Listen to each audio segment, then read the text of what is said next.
Detonar significa provocar un gran ruido. Conversamos con las personas que detonan ideas, proyectos, movimientos, líderes de la comunidad cuyas decisiones impactan a más personas. Detonantes, acciones que lo cambian todo. Pero además soy de las mujeres más con mayor productividad. ¿Ah, sí? ¿En Sí, la legislatura anterior? Así es. ¿O en la presente más bien? En esta legislatura ustedes pueden checar y comparar con distintos, hoy incluso que quieren ser senadores, pueden ustedes checar cuántas iniciativas propuse, cuántas me fueron aprobadas, porque no nada más es presentarlas, hay que cabildearlas, hay que platicar con todos y que me las aprueben. Quiero comentarte una que me parece primordial para todas y todos los mexicanos, que desde hace más de 30 años no habíamos tenido una reforma como tal a la ley del Seguro Social. Los trabajadores independientes, más de 30 millones de mexicanos que no tienen un trabajo formal, por así decirlo, donde hay un contrato laboral. ¿Esto qué provoca? Pues que no tengan derecho ni a la seguridad médica, que no tienen derecho a una jubilación, que si se enferman pues no tienen ningún dinero ahí en lo que se recuperan, que no pueden comprar una casa porque no tienen un crédito hipotecario. Nosotros, o más bien tu servidor, Genoveva Huerta, propuso una iniciativa para reformar algunos artículos de la Ley del Seguro Social. Después de pasar en Cámara de Diputados y en el Senado, hoy es una realidad. Hoy ya todos tenemos derecho a esta seguridad que antes era exclusiva de los trabajadores formales. ¿Y cómo alguien que no está dado de alta por una empresa en el IMSS puede tener acceso a todo esto? Con una contraprestación, es decir, nosotros pagamos para que el IMSS, o bueno, en este caso la Seguridad Social nos sea uno mismo proporcional. puede pagar. Uno mismo. Anteriormente existía, pero solo era la médica, es decir, solo tenías derecho a la atención médica. Hoy ya tenemos derecho a todos los programas que abarca la Seguridad Social. Y eso fue una reforma a la Ley del Seguro Social que Genoveva Huerta propuso después de muchos ires y venires, porque me la rechazaban, la proponíamos, platicábamos, hablamos con todos los actores que correspondían precisamente para que esto fuera una realidad. En ese supuesto, más de 30 millones de mexicanos, desde el artesano, el de las plataformas digitales, el maestro de música, el contador. Habemos muchas personas que en ese rubro cabemos. Entonces, claro, pues hoy es una realidad y ayuda a todas y a todos los mexicanos. Y como esta, hay muchas otras más. Propusimos por ahí, precisamente por ser violinista, que fuera pues obligatorio que los 3 órdenes de gobierno, es decir, el gobierno, tuviera recurso para hacer realidad programas que tuvieran que ver con la cultura. Yo estoy segura que hoy México está viviendo los años más violentos, pero mucho se debe no solo a que dejamos de invertir en más policías, en patrullas o en equipo, sino que dejamos de invertir en la prevención.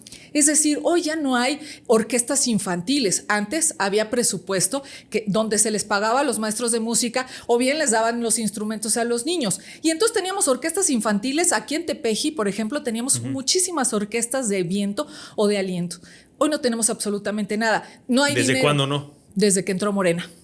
O sea, se perdió, era un fondo específico. Eran fondos, acuérdate. ¿Y ya no existen las bandas o más bien ya no tienen el recurso federal? Pues ya no tienen el recurso, pero sin maestros, ¿quién les va a dar clases? Ajá. Sin darle mantenimiento a los instrumentos, ¿cómo se van a mantener los instrumentos? Lamentablemente, muchos de nuestros pequeños, las orquestas de Esperanza Azteca, precisamente se mantenían gracias al presupuesto federal. Hoy no hay nada, absolutamente nada. Entonces, por supuesto, ¿qué hacen en la tarde los niños después? Si bien les va a ir a la escuela, ¿qué es lo que hacen? Pues lamentablemente tienden a irse a pues temas que nosotros no queremos. A vagar, dice. Pues a vagar en el mejor de los casos. Jugar fútbol, ojalá, ¿no? Ya no hay tampoco dinero para canchas. No hay. Hoy no hay un solo peso para la construcción de canchas o para el mantenimiento de canchas. Esas cosas. ¿Dónde estaban esos calificados? ¿Eran fondos? Eran fondos. Específicos? Eran fondos, programas especiales que llegó Morena y dijo pa' acá.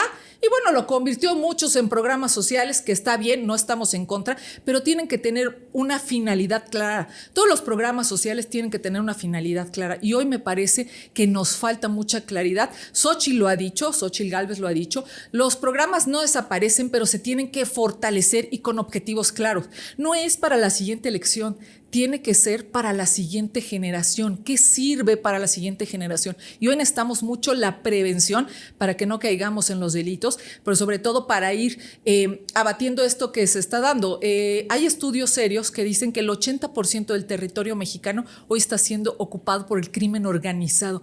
Imagínate, donde antes no existía cobro de piso, hoy hay cobro de piso. En las juntas auxiliares aquí en Puebla, en San Pablo, Xochimilhuacán, la Romero Vargas, las tienditas chiquitas, las carnicerías chiquitas, ya tienen o sufren cobro de piso.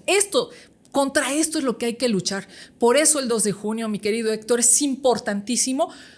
En nuestras manos está la decisión de un mejor México o de continuar con esto que lamentablemente, pues imagínense cómo vamos a terminar en otros 3 años. Este tema de las juntas auxiliares, del cobro de piso, del crimen organizado, la delincuencia, ya hay, creo una diferencia muy clara en los posicionamientos.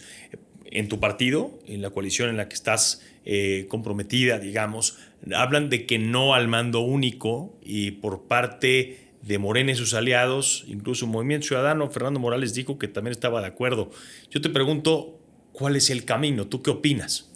Mira, insisto, el espacio que yo estoy buscando es precisamente desde el legislativo, y desde este espacio hay que exigir que el gobierno invierta en prevención, mi querido Héctor.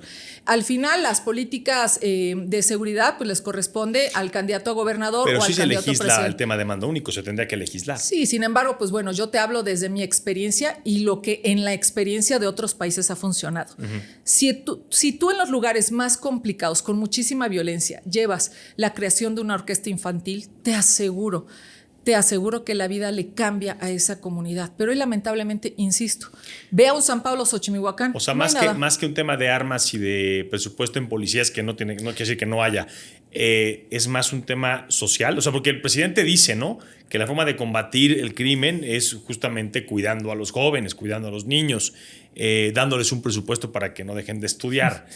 Tú me estás diciendo más o menos lo mismo. Sí, solo que él quizás no tiene muy clara la forma en la que hay que ayudar, porque no es dándoles el dinero, o no es, y además no es a todos los jóvenes, porque no hay hoy un padrón real. Si tú preguntas, bueno, ¿cuántos niños hoy son beneficiados en esta comunidad? No encuentras padrones claros. Entonces me parece que por ahí se está desviando mucho dinero para las campañas. Pero hay que ser claros, las orquestas desde niños les enseñan algo a los pequeños, porque una orquesta le enseña disciplina, le enseña trabajo en equipo, le enseña que él puede tocar o en lo individual o grupal. Y entonces eso le da herramientas para la vida, que es lo que hoy necesitamos, que nuestros jóvenes tengan herramientas para la vida. No solo un apoyo ahí mensual o bimestral, que quién sabe en qué lo ocupan. De verdad, las orquestas, los equipos de fútbol les ayudan muchísimo a nuestros jóvenes. Se necesita, por supuesto, presupuesto para tener más policías. Pero si pensamos en 10 años o en 20, se necesita prevención, sí o sí. Lo que hoy estamos viviendo, imagínate, después de 6 años de no tener estos apoyos, ahora imagínate en 10 años si no tenemos estos apoyos. México se va a convertir en un país más de lo que ya estamos, más violento, y por supuesto la ley de la selva. Detonar significa provocar un gran ruido. Conversamos con las personas que detonan ideas, proyectos, movimientos, líderes de la comunidad cuyas decisiones impactan a más personas. Detonantes, acciones que lo cambian todo.